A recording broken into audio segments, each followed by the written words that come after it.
İyi günler sanatseverler. Bugünkü dersimizde tesip branşımıza desen çiziminde yardımcı olan unsurlardan bahsedeceğim. Osmanlı sanatında nakkaşhane sistemiyle giden tesip sanatı yani kitap sanatları branşlara ayrılmış sanatçılar tarafından nakşedilirdi. Bu çalışmayı çalışan kişi de cetvelkeşlerdi. Malzemeleri daha çok trilin, altın, mühre, zermühre, jelatin, zermürekkep yani is mürekkebi ve boyalardı. Tabii ki o dönemde iplik çekerek de kuzu çekilebiliyordu. Malzemeler bizim kullandığımız gibi daha kullanışlı ve daha modern değildi. İlk konumuz cetveller. Altınla düz bir şerit çizdiğimiz sınırlamada cetvel çekerek çalışmamızın bu tabii ki bu trilinle olabilir ya da rapido olabilir bu yüzyılda. Renkli olabilir. Genelde siyah olarak altının kenarına çizdiğimiz cetvellerden bahsedeceğiz. Cetveller, bakın şöyle göstereyim size. Ara suyun üzerindeki kenarındaki, burası genelde altın veya renkli boyanır. Her iki kenarındaki sınırlamadır. Diğeri ara sular. Bakın ara sular genelde 2 milim 3 milim gibi çizilip noktalarla başlayıp üçgenler, artılar, eksilerle birleşip desene renkli bir kısım oluşturarak yani cetvel arasına ince desen girdiğimiz çalışmalardır. Burada da çeşitlerini görüyorsunuz. Şimdi biraz sonra da ara suları çizeceğiz beraber. Akabinde ara sulardan sonra kenar bezemeleri dediğimiz tek şerit, köşeli şerit, tek iplik kenar, simetri kenar, 3 iplik kenar bezeme, çift iplik kenar bezeme, zencerek, kitabeli zencerekler, münhanili kenar zencerekler, Bağdat usulü kenar bezemeleri, desensiz kenar bezemeleri, serbest kenar bezemeleri olarak size tek tek örneklerini göstererek çalışmalara devam edeceğim. Benim çalıştığım gibi Avrupa eskiz üzerinde ara suları, zencerekleri ve kenar sularını yaparsanız hiçbir hata oluşmaz ve daha rahat geçirmeler yaparsınız. Bu cetveli iyi kullanarak da oluşturduğunuz şablonu eğer noktalama yaparak şablon şeklinde yapacaksanız daha detaylı zencereklerde kalıp oluşturup direkt Avrupa eskizin daha kalın olan aydingelle noktalayarak kalıp oluşturarak da geçirebilirsiniz. Ara sular bakın dediğim gibi ince cetvelle ben hazırladım, böldüm. Çok en basiti desenin ortasına koyduğumuz noktalar. Yine çintamani gibi yaptığımız, bakın hep noktaları sayarak gideceksiniz. Tersi düzlü desenlemeler. Yani bu milim arasına çizdiğimiz cetvelin arasına girecek ara sularınız. Yine bakın bir boşluk bir dolu, bir boşluk bir dolu. Yani milimetrik kağıdı daha rahat kullanırsınız çizerken. O yüzden ilk önce eliniz alışsın diye milimetrik kağıtları kullanırsanız daha sonra rahat edersiniz. Tabii ki çalışmanızda yine milim milim ayırıp işaretleyip çizeceksiniz. Burada el alıştırması yaparsanız otomatik fırçayla ya da rapido kalemiyle ya da trilinle hangisini tercih ederseniz yerleştirirsiniz. Eksi veya artı olarak çizebilirsiniz. Bakın karşılıklı üçgenleri yapmıştık. Bir çiçek gibi oluşup kaleminiz daha 0,3 olursa daha da ince çizersiniz. Aralarına artılar giriyor. Yine diğer bir çalışmada da Bakın burada biraz daha detaya giriyoruz. Karşılıklı üçgenleri yapıyoruz. Sonra arada bir üçgen yapıyoruz. Bu arada bir üçgen yapıyoruz. Bu arada bir üçgen yapıyoruz ve ortasına nokta koyuyoruz. Burada bir çiçek oluşuyor. Tekrar yapalım. Karşılıklı üçgen, arada üçgen. Bakın deseniz çıktı. Bir de üçgen verirken şöyle hafif verev yaparsanız köşelerin daha zincirleme girip daha yumuşak hareketlerle çiçeği oluşturduğunu daha rahat görürsünüz. Bakın ben serbest çalıştım burada. Noktanız hazır. Evet, böylece devam eder. Yine bir karşılıklı üçgenle çalışmanızı yapıp bir evlemesine bir üçgenle ara suyumuzu tamamladık. Böylelikle devam eder gider. Ara sularınız en basitleridir. Şimdi diğerlerine geçelim. Bir de kuzu hangisidir diyeceksiniz. Kuzu ara sunun hemen üzerinde, bakın şu tek çizgi ve renkli çizgidir genelde çalışmalarda. Renkli örneklerde göstereceğim size. Şu tek çizgi kuzudur. İsmi kuzudur. Bakın ara sunun hemen üzerindeki tek çizgi. İplik hangisidir derseniz desen çalışıldı buraya. Bir tesip deseni çalışıldı. İplik gelir rengiyle. Kuzudan biraz kalındır iplik. Sonra arasu gelir ve kuzu gelir. Bu sıralamada oluşabilir. Bunların örneklerini yine renklilerde göstereceğim size. Hemen bir sonraki aşama olan tek şerit çalışmasını göstereceğim. Tabii ki arasudan kalındır tek şerit bezemeleri. Tek şerit bezemelerinde yine milim milim, bakın burada en basit göstereyim, işaretimizi koyuyoruz. Sonra yine bakın altında yarım dairesi var ve sağa sola verevi var gördüğünüz gibi ve karşısında yarım dairesi var.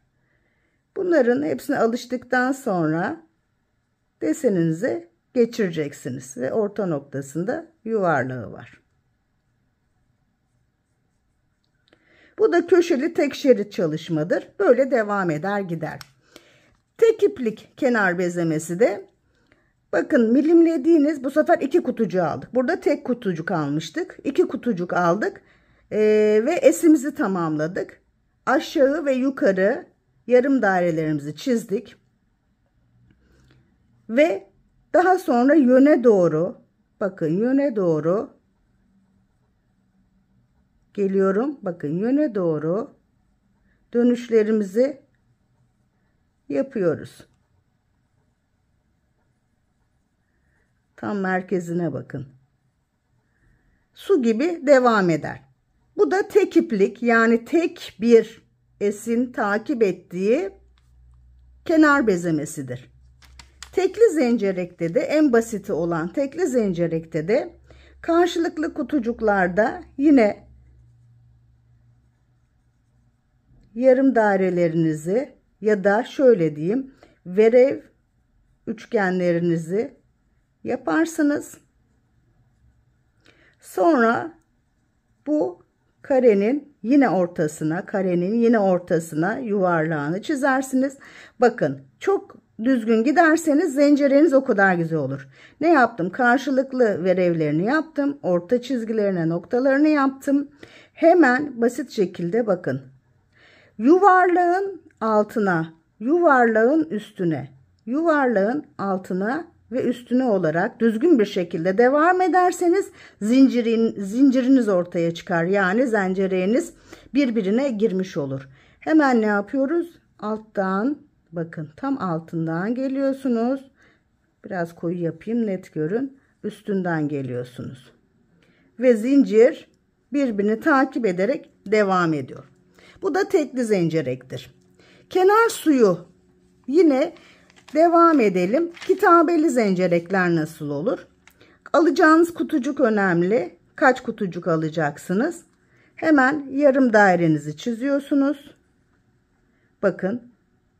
Eğer 2 kutucuk alacaksanız bu tamamen sizin tasarımınızla alakalı bir şey. Ve yarım dairenizi alıyorsunuz. Yine kutucuk içerisinde. Bu kutucuk içerisinde bu sefer. Böyle böyle devam eder bu da. Bunu çizdikten sonra tabii ki biraz daha bunu iri çizmelisiniz. Bunu takip eden içerisine desenler sığdırıyorsunuz. Bu da bu oluşturduğunuz kitabenin içerisinde yaptığınız kenar suyudur. Çift iplik kenar bezemesini görelim. Yaptığımız köşe bentin ortasını belirliyoruz. Bir köşeli çalışmada. Sonra 1/4'ünü oluşturmak için bakın çift iplik yapmak için yine milimetrik kağıdımızda üçgenlerimizi veriyoruz her kareye. Sonra ona eslerimizi yerleştiriyoruz. Eslerden sonra ipliğin teklinin verdiğimiz hareketin tam tersini vererek birinde bakın burada Rumi, diğerinde çiçeksel motifli çift iplik takip ederek çift iplik kenar bezemesinin desenini görüyorsunuz. Tek iplik kenar bezemelerinin örneklerini gösterelim. Bakın su şeklinde devam ediyor. Bunu tek iplik olduğunu öyle algılarsınız. Bakın 4'te 1 desende su şeklinde devam etmiş. Köşe bentli olan tek iplik bu da. Köşede Hataylı çiçeğini yapmış ve bakın buradan ve buradan geliyor. Bu köşe bentli. Bu su şeklinde devam eden tek iplik. Burada da yine su şeklinde devam ediyor. Bakın dalı takip etmeniz gerekiyor. Boyuna simetri ve enine simetri bezemelerimiz vardır. Bakın boyuna devam edip bir su şeklinde devam eden, enine devam edip su şeklinde devam eden bezemelerimizi görüyorsunuz. 3 iplik kenar bezemesine hemen bir örnek görelim.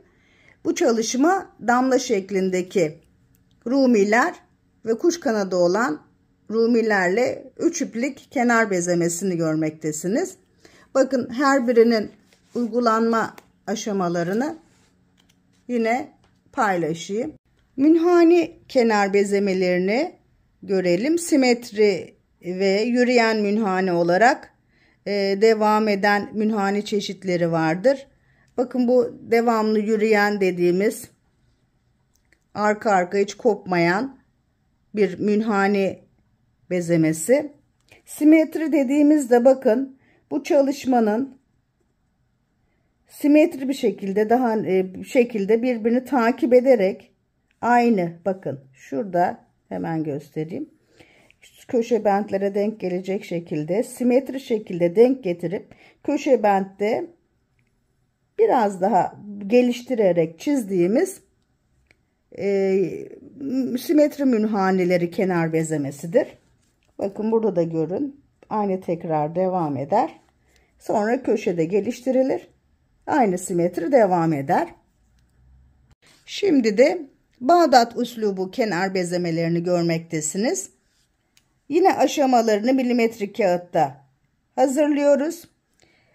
Gördüğünüz geniş alanları siyah boyadığımızda diğer alanlar altınlandığında oluşan desen daha net bir şekilde görsel olarak bize sunuluyor.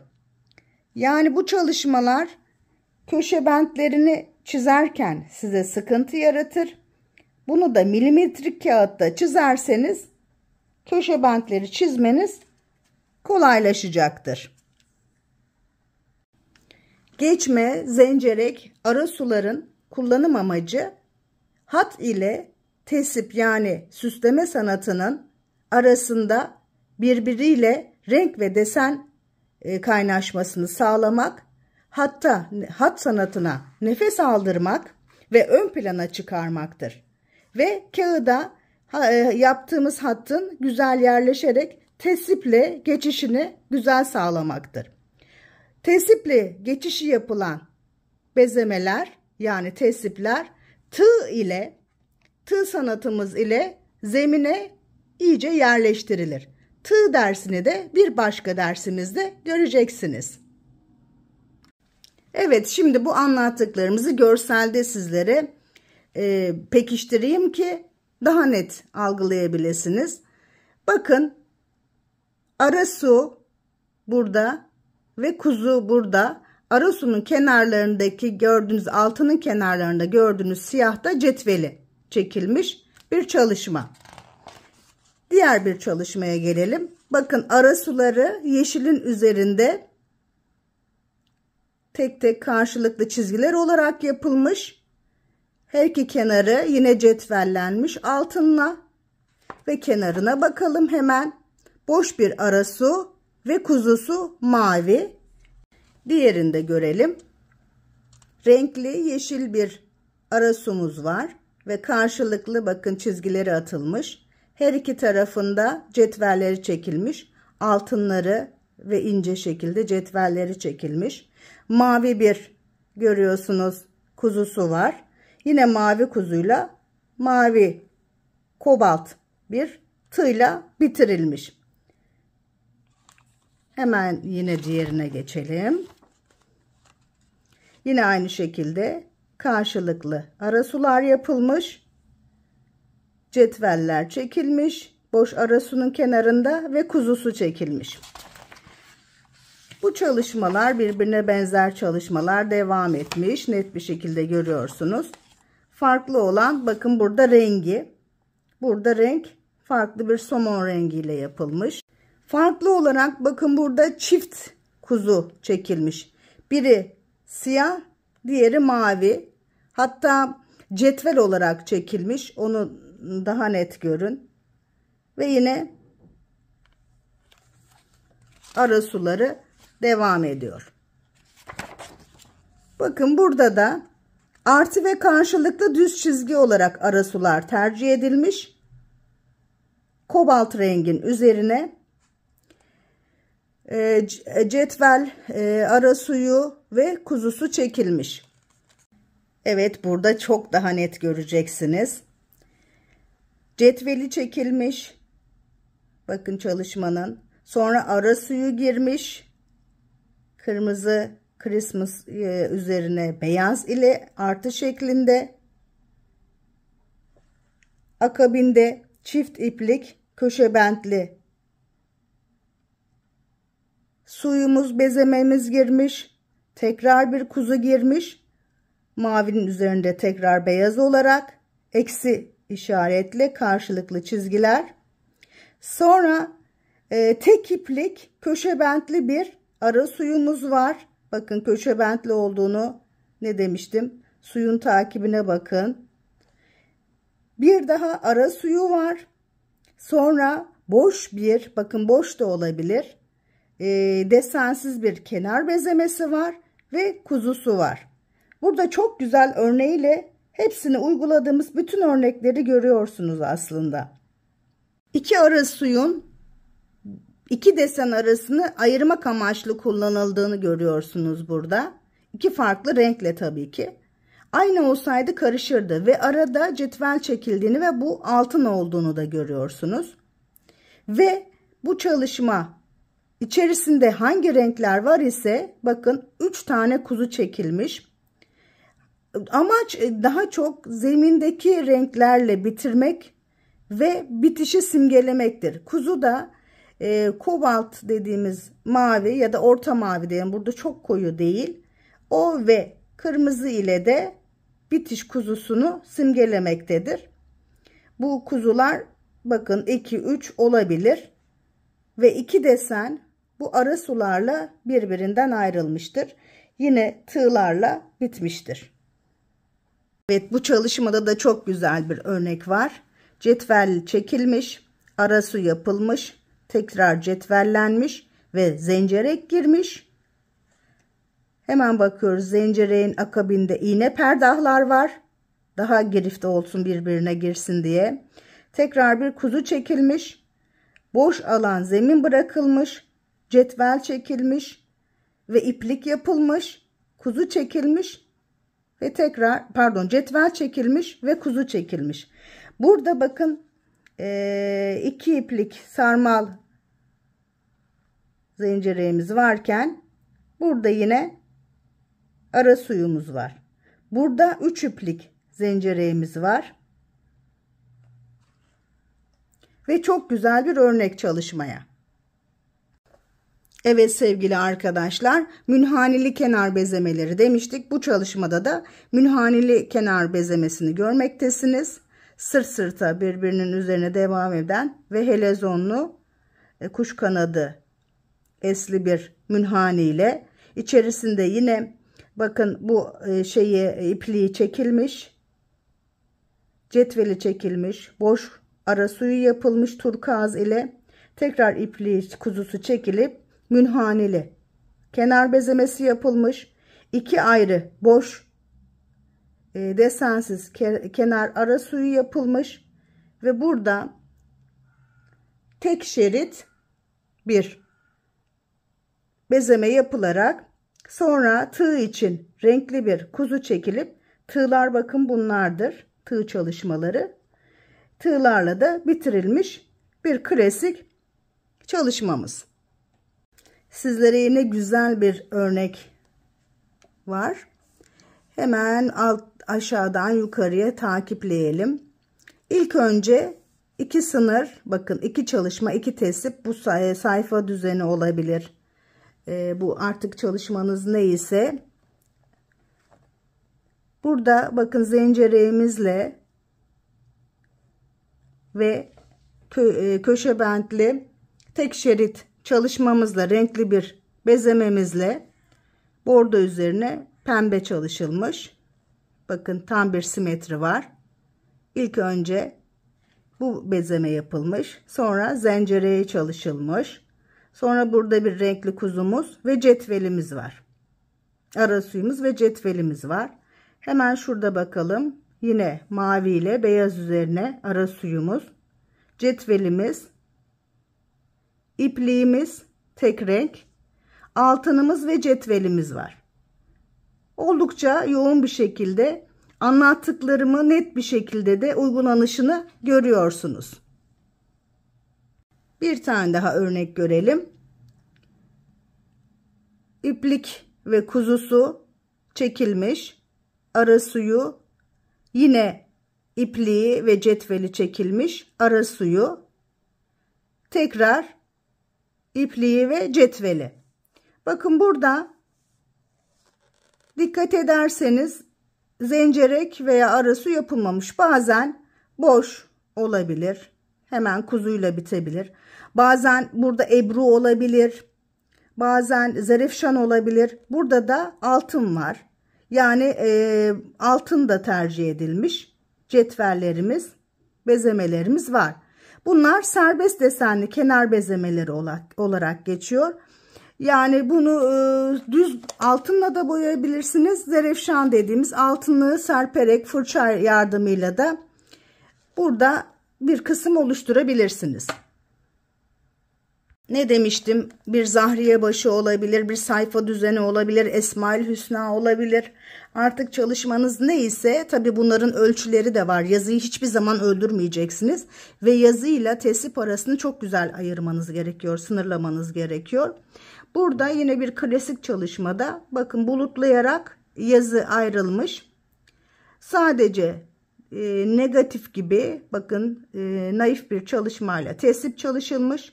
Yine altınla ayrılıp kuzuyla bitmiş bir sayfa düzeni. Artık ne kadar çok örnek görürseniz o kadar başarılı olursunuz.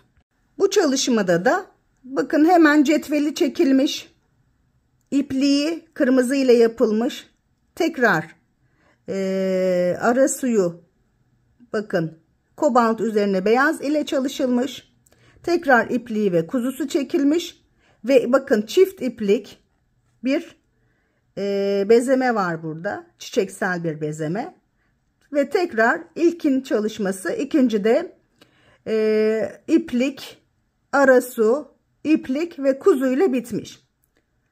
Ve bakın ne kadar bir bütünlük içerisinde tesiple devam etmiş bir örneğimizdir. Bu serlevha tesibi tamamen çiçeksel bir desenle ara suyla sizlere sunulmuştur. Evet, bu çalışmayı inceleyelim. İpliğimiz, ara suyumuz, tekrar ipliğimiz ve cetvelimiz ve münhani desenli, köşe bentli, altın üzerine siyah tahrirli bir bezemeyi görüyorsunuz. Tekrar iplik, ara su ve iplikle renkli bir şekilde deseni sınırlamış ve çerçevelemiş bir bezeme çeşidini görmektesiniz. Evet arkadaşlar, şimdi sizlere yardımcı unsurlarda kullanılacak malzemelerimizi göstereyim. Zar mürekkep dediğimiz is mürekkebimiz. Yine tabii ki en ana malzememiz olan cetvelimiz. Pergelimiz, trilinimiz. Tabii ki trilin bu çizime göre değişebilir. Çift ağızlı bile olabilir. Hatta önerim sizlere bir güzel bir pergel takımı alıp hepsini içerisinde barındıran bir malzemeye sahip olmanız. Gümüş veya altın malzemelerimiz, altın tozumuz da zerefşan için. İğne perdah yapacaksanız eğer iğne perdahın zincirin arasında yapacaksanız iğne perdahı yapacak uçlarınız ve altın parlatacak kalem mühreniz, jelatininiz, hatta eğer trilin kullanmayı çok beceremiyorsanız hazır rapido kalemleriniz, kullanat da olabilir, yine mürekkepli de olabilir rapido kalemleriniz ve boyalarınız. Kur'an-ı Kerim tesbihini inceliyoruz şimdi. Bakın, negatif bir çalışma olarak hem de geniş bir bezeme çalışılmış. Her bir hatları görüyorsunuz. Her bir yazının kutulandığını ve iplik ve ara sularla ayrıldığını birbirinden görmektesiniz. Daha sonra da boyuna dediğimiz ara suyla boyuna doğru mavi üzerine, buz mavi üzerine negatif çalışılmış bir ara su görmektesiniz. Tek iplikli. Bakın, aşağıdan yukarı tek iplik takip eden bir ara suyumuz vardır. Oldukça fazla örnek gösterdiğime inanıyorum. Tabii ki bunları tek tek milimetrik kağıda uygularsanız daha başarılı olacağınıza inanıyorum. YouTube'da kanalımızı takip edip bizimle bu çalışmaları tek tek uygulayarak en güzel sonuçlara ulaşacağınızı düşünüyorum. Abone olup bizi izlemeye devam ediniz.